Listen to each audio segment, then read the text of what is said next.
Magandang hapon po.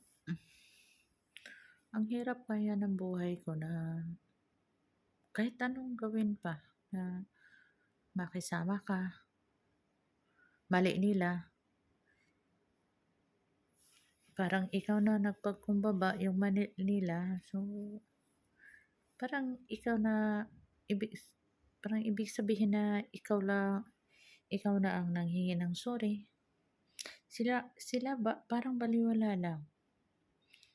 Pati bata, hindi naman ako madamot na tao, pati bata.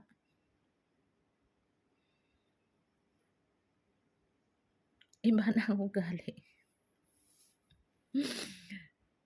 So, parang hindi ko maisip na bakit ganyan sila sa akin. Yung mali nila, inangkin ko na ako nang nagkamali, sila na ang tama. Lahat na ba yung mali nila, akinin ko para sila maging tama? Hindi naman siguro. Hindi naman siguro na ganyan. Pangit naman ganyan na yung mali nila, akinin ko para sila maging tama. Di ba? Kahit bata pa, ganyan, hindi pwede. So, alam ba ninyo na may nakakita na Panginoon sa akin?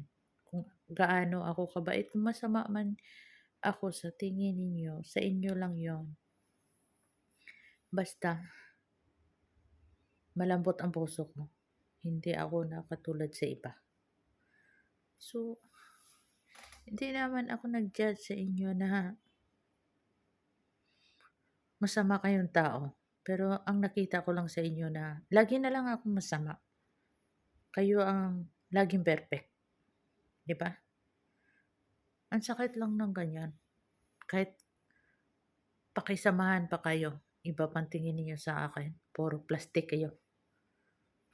Dapat ba ganyan kayo sa akin? Ano bang mali ko sa inyo? Wala akong hinihingi sa inyo. Wala akong hinihingi.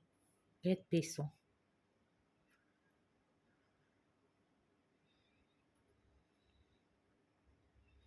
Pangit naman ganyan ang gawin niyo sa akin. So, doon ko na lang sa Diyos na kung sino ang may mali, siya na ang mag-judge. Kung sino may mali sa amin. Pangit naman ganyan na yung mali ninyo na parang ako na lang ang laging mali, di ba?